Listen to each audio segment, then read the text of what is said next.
The idea that ancient Egyptians must have had something more technically sophisticated than copper saws and sand to cut extremely hard granite is not a new one. In short, many perfect cuts have been found in granite that have a curved bottom. Allegedly, the only way to get a cut with a curved bottom like this would be if the saw blade was circular and pressed into the stone from the top. If this is indeed true, we are dealing with a massive, ancient circular saw several thousand years before the traditionally acknowledged date of the circular saw. Whatever the shape of the blade was, it would have needed a readily available source of power to generate the cutting force needed for repeated cuts into granite. In this video, we are going to examine the history of using water as a power source, mechanizing that power for mechanical advantage, and see if we can build a case for it being used in dynastic Egyptian times. The idea that ancient Egyptians, clever enough to build amazing buildings, sculptures, and pyramids, would have lived along the life-giving banks of the Nile River, channeled its rise and fall for agriculture, shipped blocks of stone on its waters, yet never recognized that this same river could be used as a source of mechanical power, borders on the unlikely. However, there is no obvious ancient literature for this claim, so we have to be a bit more forensic in our investigation if we are to obtain the needed clues to form a conclusion on the matter. First, we must examine the known, more technical recent history of the water wheel, its powertrain, the circular saw blade, and various attachments. This will allow us to trace the technical genealogy of this industrial tool and see the various side industries and auxiliary technologies that have sprung from it. We are trying to collect various points in a data cloud from which we may be able to apply a similar lost technical history to Egypt. From the second a culture begins to use the paddled watercraft, they are on the path to discovering the water wheel. When an oar is dipped into water and motion is applied, the craft moves in response to that action on the surface. The person holding the paddle is immediately aware that water is exerting some sort of force on the broad face of the paddle. The most basic water wheel takes multiple paddles and attaches them around a circular axis. As long as the paddles are spaced appropriately on a freely spinning axle and placed into a fast-moving current, the wheel will work almost without fail. In fact, water wheels are the one device that can exist in numerous shapes, configurations, and designs. As long as the water keeps flowing, the wheel should move. Even a novice builder who clumsily builds a water wheel with poorly aligned paddles suspended between two forked tree limbs is still rewarded with motion, although it may initially be in reverse from what was originally desired. My point is that a culture as intelligent as the ancient Egyptians who lived along the Nile and used paddle boats on it should have also realized that flowing water could be a source of power. So what do we need to understand before we can solve the puzzle of ancient dynastic Egyptian precision rock cutting? At a minimum, we need to find two technologies, a source of power and a saw capable of these cuts. Many people have talked about these two things. Where this video will differ is we will attempt to figure out the time frame the rock was cut. Since rock can last virtually forever without deliberate damage in the Egyptian climate, we need to be able to distinguish between roughing out cuts, the finishing cuts, and finally if the rock was cut centuries or millennia after by a future generation post the original construction period. This is very important because a slab of rock could be cut and finished for a specific purpose in one period, then 1,000 years later someone else decides to try and reuse the rock for something else. Therefore, beyond the water wheel, we need to carefully explore the evidence for 1. Roughing or finishing cuts that could have been made with a circular saw, 2. Cuts in the rock that could be argued could have come at any later period and cannot be pinned to the original construction time. We also have to understand the origin and spread of different types of traditional power sources that can move a theoretical saw, including animals, humans, wind, and water. I will use old maps, quarry placement and availability, and deductive reasoning to figure out the range of possible power sources. If this technology was once known, then lost and reinvented, we can look at the mechanical and technological steps that led to its known modern discovery as an analog for how it may have developed in the distant and forgotten past. With that out of the way, let's start with what I think is one of the most fascinating and least talked about topics in mechanics. Flowing water has been used since before recorded history for everything that civilization and society needs to survive. Although drinking water and washing clothes are obvious uses, one of the very first things any intelligent human could observe about water was that it could carry things on it that floated. Although I have zero historical evidence for this claim, I have to believe that the first step from paddling a boat by pushing a flat board or stick against the water to realizing the reverse is also true was a small one. A simple set of forked sticks with a crude lashed X-shaped wheel hung between them over a moving creek surely would have been something ancient people made, with the next thought being, I wonder how I could use this to do things. Inventive minds have always existed, but in antiquity, inventiveness had an undertone or the main tone of survival to it. Tools and skilled craftsmen using tools have always been one of the main ways civilizations rose above others and left their mark on history. In this case, where our ancient man is watching his crude water wheel spin in the creek, if he is mechanically inclined, no doubt he is already thinking of how it could be improved upon and how it could be used. The development and improvement of water power in areas with available flowing water must have been a tremendous discovery for its time, and like any technology, the way it moves into other areas of labor, changing them, improving them, and increasing productivity would have been distant, lofty goals to the first developers. Think of all the things that came from understanding that water could do work for you day and night. Flowing water properly channeled doesn't get tired or wear out like a horse or a man. The need for steady water production led to building canals, holding ponds for water, dams, water storage towers. The new fields of industry and ways in which a single initial technology impact the surrounding society spider out like fractals from that initial source. Reversing these second-order industries back to their initial first spark and saying, aha, that is the source of all this innovation, is challenging in many instances and impossible in others. But if a society has many of the second-order industries at a time of a particular technology, then even if direct evidence for the initial spark has faded, it can still be argued that it once existed. Let me give you a simple example. Say a previously unexplored island is found by some explorer, long deserted, but once the habitation of some society of some significance. Official archaeologists on the dig find primitive blown glassware, buttons, and a bronze sword. Evidence is found of a forging area, a source of copper and tin for the bronze, fine sand with high silica content, and a small saw to cut bone buttons, but no tools whatsoever of glass production. Although there is no evidence the society traded glass with other islands, the conclusion can be drawn that if this glass was made contemporaneous to the civilization, they must have possessed, at a minimum, a primitive glass-blowing pipe. The fact that no glass-blowing pipe was found doesn't mean it wasn't used, since we have the final product made by it. While this is certainly a simplified example, the overall concept stands firm.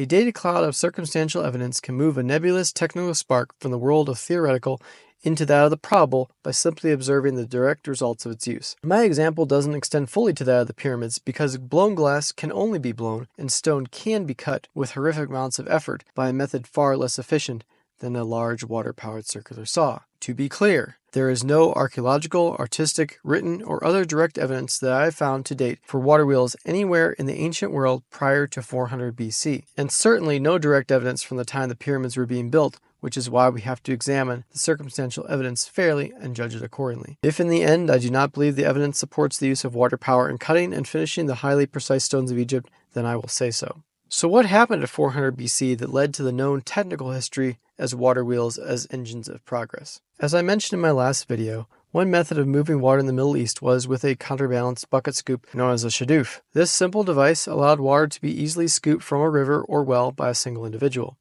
To move water constantly day and night, another device, similar to a water wheel called a noria, was invented. This device was a simple wheel on a rotating axis with freely moving buckets, jars, or scoops around the rim. As the water flowed past the noria, it turned the wheel, raising the buckets with the water to a higher elevation for dumping. A noria usually discharges water out the side as the scoop reaches the top of the wheel. The obvious and next step is to attach an axle and simple wooden gearing to a noria and create rotational power. Rotational power to a gear is an extremely powerful industrial stage to achieve because gearing gives the ability to increase or decrease torque, change the direction of the rotation, and transform it to a vertical or horizontal motion. The options at this stage are limitless, varied, and can be as complicated as the mind of the inventor can make them. At this stage, what we really have is a water-powered motor. Everything added after the drive shaft of the motor, or water wheel, is able to be changed and switched around depending on the need. Pretty much every single motor or engine that I can think of today shrinks this concept down and cleans it up. Drills, blenders, ship engines, pencil sharpeners, they all take a source of energy, make a shaft spin, and then shape and transform that rotation into whatever desired outcome is needed for the end device to work. So for dynastic Egyptians to have reached this stage of early motor prior to the typical date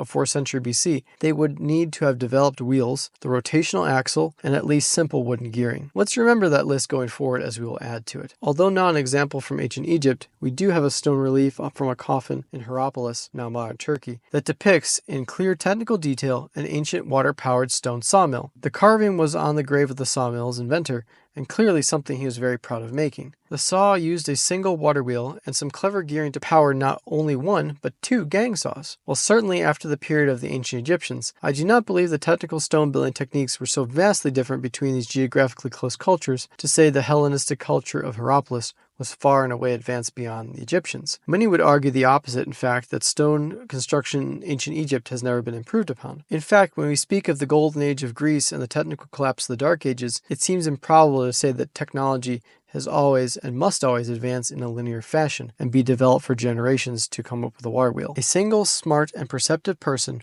with basic construction and engineering skills could build a crude water wheel in a day and go on continually improving it over a single human's lifetime. There are numerous examples from the last century BC onwards of water wheels being used, but what we would really need to find evidence of in this case are not just a water wheel, but also what type of blade would be attached to that wheel. The one from Hierapolis shows a traditionally bladed saw that cuts by being moved back and forth with downward pressure. Many of the stone cuts shown in pictures from Egypt show what look like circular cuts, at least to the first glance. We must therefore add to our list of required construction items for dynastic Egyptians a saw blade capable of cutting hard stone, and then a circular blade. Now that we have our list of parts needed to construct a water-powered sawmill, where would it need to be located? Let's think about this critically and then consider the pro and con for several situations. It is generally agreed upon that the rock for building pyramids and temples that was of a finer quality was generally sourced in the following locations. Much of the internal construction stones were quarried from the site of the pyramid itself when the platform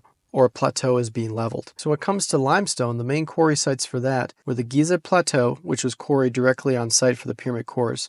At Saqqara, local quarries supplied the step pyramid and its surrounding structures.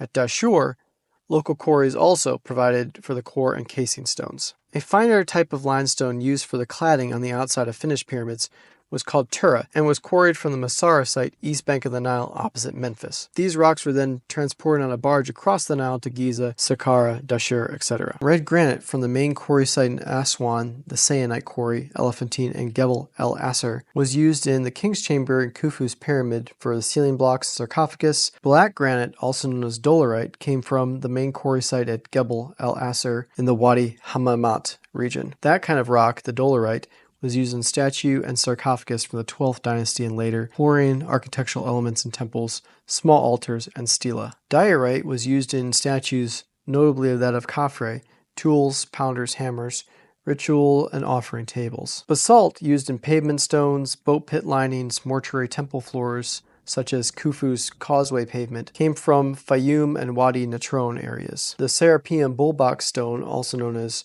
granodiorite, diorite, or gabbro, came from Aswan or Wadi Hammamat, and it was extremely hard granodiorite or black granite. As would make practical sense, and as I mentioned briefly before, the bulk limestone was usually harvested from the site by either digging shafts down as part of the site and using those blocks for the core of the pyramid, or by flattening the bedrock. Either way, something we need to figure out is where the sawmill could have been placed, if indeed the ancient Egyptians were able to develop this 2,000 years before we thought they had. A sawmill like this can't be carried over to a cliff face and then used to cut straight into the wall. These sawmills were built in place in the ground where the water flow is perfect and roughed out blocks would have been carried to them prior to transportation on the Nile. If there was an overall parts list written and engineering schematic for these sites, that would make the most sense. I say that because to me it makes more sense to trim them to size if you are trimming and marking down individual stones from a list to be cut. Trimming at the quarry would have the added benefit of weight reduction for all further stages of moving the block. The counter argument to this would be that perhaps each block was custom fit to size on site, and that is why the pyramids are located close to the lost branch of the Nile that has long since dried up or need to be filled in. Trimming before transport also means that if a block was chipped or cracked while it was being moved, it would be far away from the trimming saw back at the quarry. From my research, it looks like both saw locations are in place at modern hard rock and marble quarries. The blocks of marble are pried out from the cliffs in a brutal fashion, often using heavy machinery before being taken to a roughing out saw. After basic roughing for transport,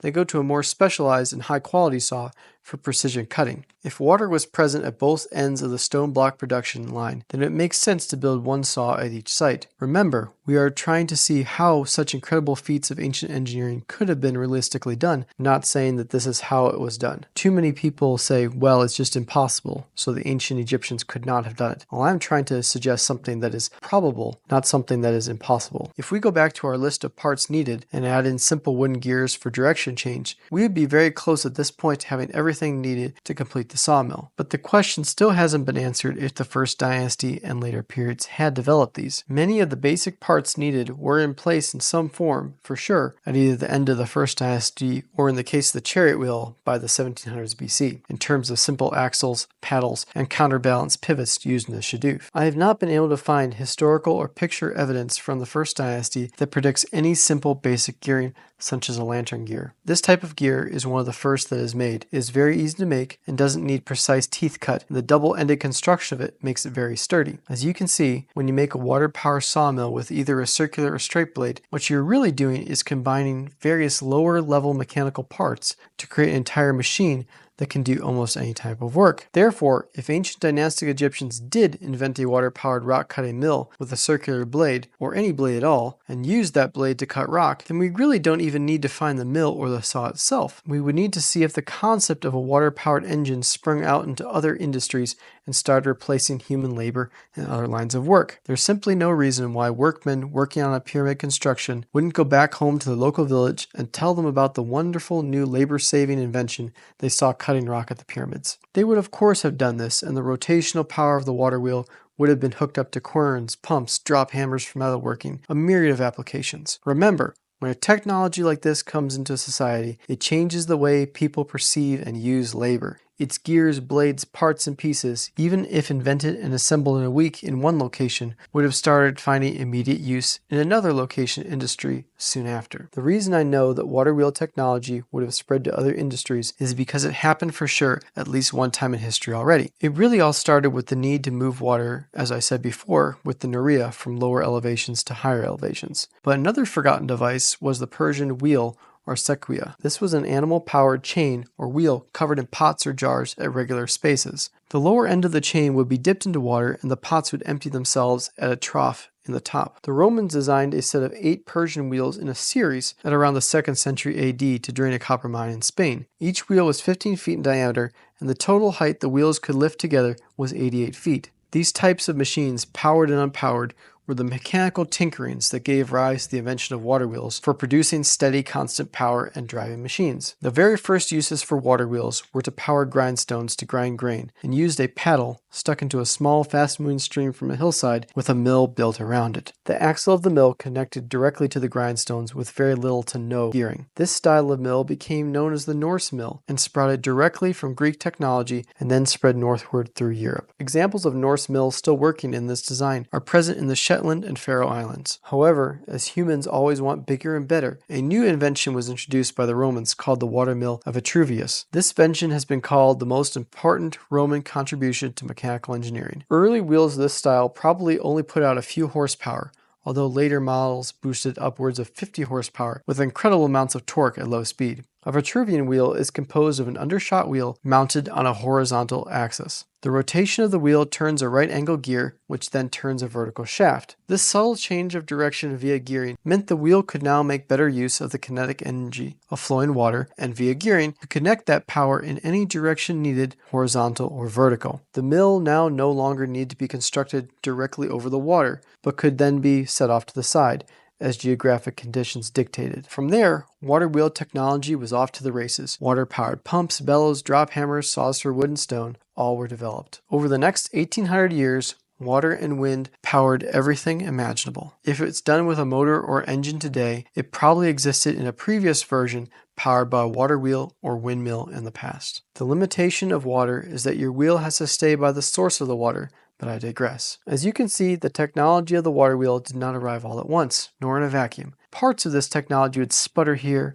sputter there, and then suddenly those parts would click together and the pace of technical progress picks up. The gears developed for the water wheel found applications in other types of mechanical devices, and creativity blossomed. At some point, Cams were added to the drive shaft, and now the ability to program a complex motion into a machine was created. All these small parts of a process had to be worked out and fit into the overall technical landscape. Now let's pivot back to the burning question of external power sources of ancient Egypt. Although we did not talk about wind power, the gearing and mechanics of that power would have been similar to that of the water wheel, and we would expect to see a similar technical spread, so to speak. So do we see a technical spread in ancient Egypt? Let's recap those list of items we were looking for in the general time period. Remember, we don't need to find all of them, but some of them need to have existed for the machine to even work, and we would also see a point in which those basic methods of manual labor are replaced by mechanical power. Now I realize there is much debate about the age of the Great Pyramids, and I'm not going to get into that. Let's agree to just take the conventional dating of 2500 to 2600 BC for argument's sake alone, so we can complete this technical treasure hunt without side trails. By that time period, 6 to 7 pyramids had been built, and obviously whatever method was used for rock cutting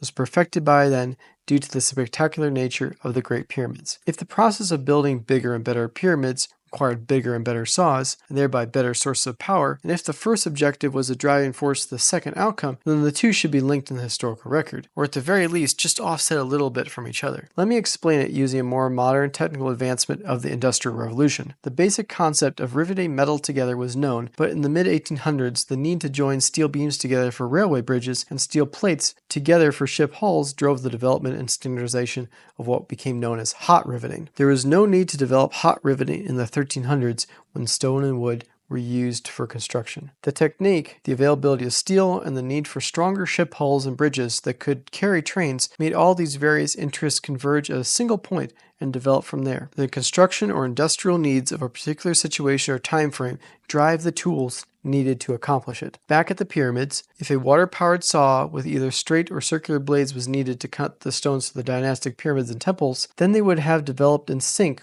with the results of their application. So when we're talking about the water wheel as a whole, the final piece of the ancient power source puzzle would be the channeling of water into a mill race, holding pond, or other such way of making water move faster over the mill wheel or from a point of higher elevation, therefore imparting kinetic energy as it falls. To determine where to look, we must first understand that the Nile is not just one static river with a left and right bank from top to bottom. It has numerous canals and several branches, including a lost branch. It is this lost branch of the Nile that may hold the key to our mystery. Like any major river that floods, its pathway will shift over time if the banks of the river are made up of softer material. In Egypt, particularly in the area of the Giza complex, there has been a question as to why this cluster was so far away from the river in the modern era. If you watched my last video, then you will know how important water and rivers were to bring rock to the building site and for other uses. In this context, we are looking for a possible source of power via the water. Researchers have traced the long-lost path of a previously unknown channel of the Nile and named it the Ah-Ramat branch. This branch of the Nile once flowed along the western desert margin of the Nile floodplain, close to the ancient pyramids. Many of the pyramids built during the Old Kingdom, roughly 2700 to 2200 BCE, and the Middle Kingdom, 2050 to 1650 BCE, have causeways that led to the branch. Many of these paths terminate in temples that may have acted as river docks in the past.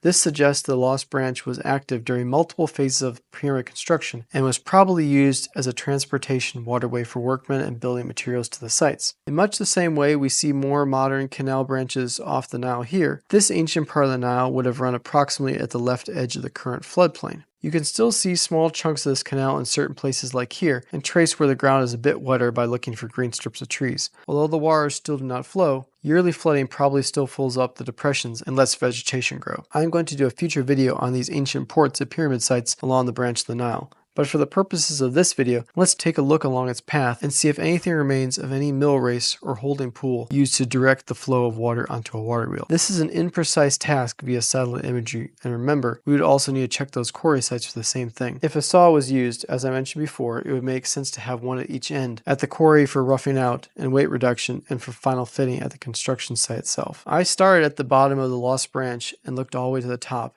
and anywhere along this canal, a mill race could have been constructed to power a water wheel. However, to date, I have not found anything specific that could be identified as such. So over the last few months as I've been making this, I had a lot of expectations that I would actually find some evidence somewhere that they really did have some sort of power. So before I began researching this video, I initially got interested in this because I obviously read the Giza Power work by Christopher Dunn. He talks about that piece of rose granite with the compound curve this way, and it's also got some other curves in different directions.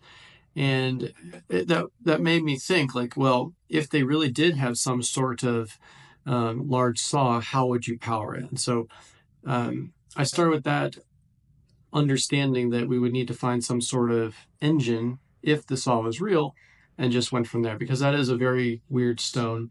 And I'll talk a little bit at the end about what I now think about that stone after going through all this. But I really did think that no matter what, you would be able to find some evidence that gears were developed, that hubs were developed, that any of these kind of pieces that would be needed to build a large saw would have been developed.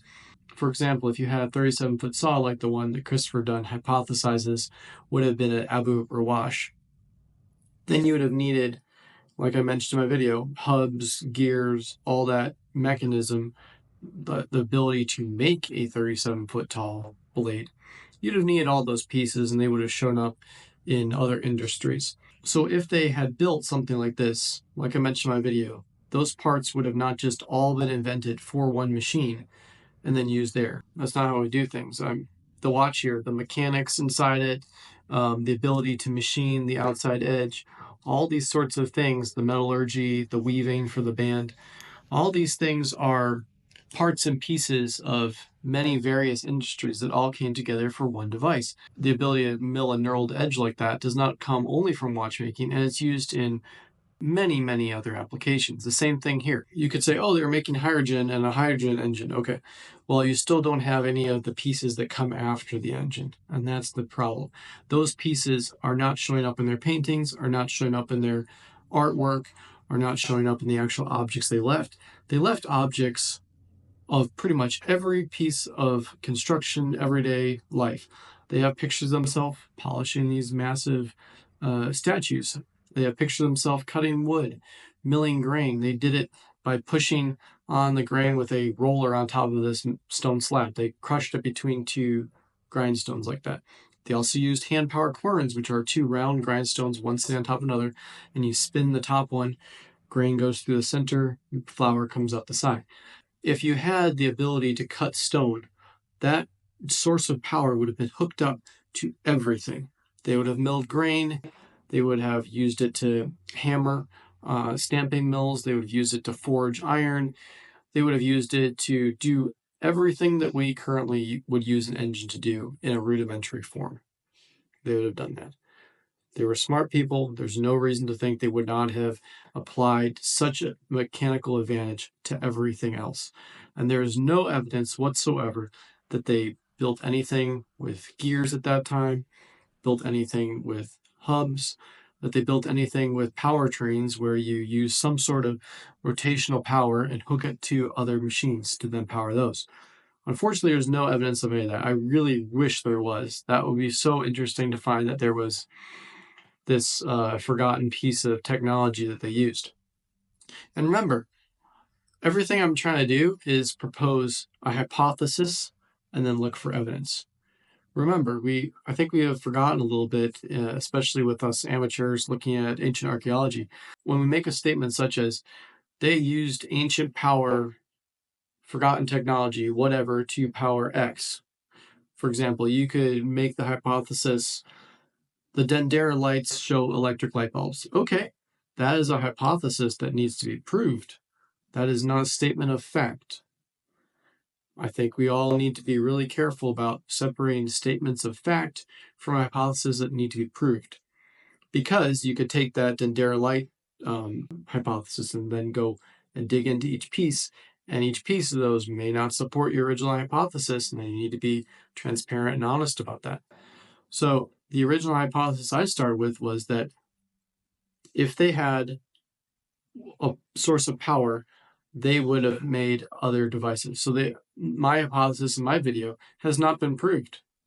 I was not able to prove or even give pretty much any evidence that ancient power sources were used. In other words, that something with rotational power was hooked to an axle and did something. There's just no evidence of that. And to just say, well, it's all lost. That's not good enough. These things are not lost. There's actually evidence to the counter, which says we have pictures of how they cut stuff. We have pictures of how they drilled stuff. We have various examples of them milling grain by hand. We do not have examples of the counter. The other thing I want to say is, especially with this piece of curved rock, and I'm not going to get into all of the analysis of all the curves and which way it's bending at what degree and all that. There's lots of videos which cover that very well. But what I will say about this is that we know the history of this piece of rock. It goes back to Flinders Petrie. I'll put a picture up of his first description of it, and he calls it the curved top of a coffin, sarcophagus. So that piece at Abu Rawash was obviously pulled out at some point of the pyramid or left there. Or it's not a piece of the sarcophagus at all. Maybe they weren't buried there. I'm not going to get into that thing. But whichever way it was, it is now outside. So it was pulled out and it's put up on rocks and it's impossibly worked. I want you to think about this. If a rock is next to an older monument, does that mean both are from the same time period? Think about this really carefully. We have in America the Lincoln Memorial, Washington Monument, a lot of buildings in DC built out of marble. They were all built at different time periods with different levels of technology. Let's just take the Lincoln Memorial, for example. You got the Lincoln Memorial. I think it was built late 1800s, early 1900s. I'm just going off the top of my head. Don't quote me on that. I'll put a date up in the corner. But much more recently, there's a big fountain out front, and right in front of that, you've got different memorials to different wars. You've got a large fountain with much more marble granite slabs, and you've got the Iwo Jima Memorial. You've got a lot of stuff in that area that came after. 2,000 years from now, if all that's crumbled down and a slab from the Iwo Jima Memorial and a piece of the Lincoln Memorial are found next to each other from the same general area, but they were not from the same time period, and that can only be expanded by going back in time. You have to be very careful separating out what could have been the work of a next generation versus the previous generation. So for the pyramid, we have this piece which could have been pulled out by Hellenistic Greeks, by a Roman army. It could have been attempted to be reworked into whatever by another civilization with higher technology, or it could have just been done with lower levels of technology but more clever thinking. Just off the top of my head, there's more than one way to make a curved cut, right? Like you could make a curved cut with a circular blade, correct? And that piece of that arc of that entire radius could have been where the circular blade touched, true. But you can also, just going to grab a pen over here. You could also have a curved blade. This is straight, but you could have a curved blade with a belly on it right here. You could put it on a pendulum between two people, and you could swing that back and forth, and it would also make a curved cut, right? I'm not saying that's how they did it. I'm just saying if even little old me over here can immediately think, well, there's got to be more than one way to make a curved cut, and swinging a pendulum back and forth, two guys pushing a massive pendulum saw back and forth. That's a lower level of technology than to assume it had to have been a 37-foot tall behemoth blade. You got to start with what's possible and say, even though there's no more evidence for the blade than there is for that pendulum saw. I agree. They're both completely speculative. But which one fits in with the technology of the time? A pendulum saw is completely within the abilities of that time period. Now, if you want to say it was a circular saw, well, then you would have to put that in a future time period when the ability to cut it was possible. So just because two stones are laying next to each other does not mean that it was not pulled out of a pyramid 2,000 years later. Someone else tried to cut it. All of these cuts on different pieces of ancient stones, which look weird. People put these pictures up all the time of that one coffin that like they went off track a little bit, and they're like, oh, look, they were going so fast they missed it. Maybe. Maybe that's from a different time period. Someone was trying to hack it up and to turn it into something else. But the point I'm trying to make is that no one would have walked up to this stone and been like, "Oh, that is from Fourth Dynasty. We may not touch it. We may not reuse it. It will be stay in situ." No, they pulled the coverings off these stones. They pulled the casing off the Great Pyramid and others. Half these things were destroyed by different armies and reused, and the blocks were taken to be cut into other stuff. So people were taking these stones from these pyramids like big construction piles. Like, oh, great, a big pile of perfectly cut stones for us to use. So they would take these things and then they would leave them, cut them up. So just to say that, oh, that stone in particular was cut at the time when the dynastic Egyptians were working there, I just think that's unproven, right? Maybe it is, but it's not proven, and we have to remember that other cultures could have cut these. Hopefully that summary was useful for you. I learned a ton about ancient mechanics, how the Romans lifted stuff, how the Greeks lifted stuff. This was definitely an interesting journey for me.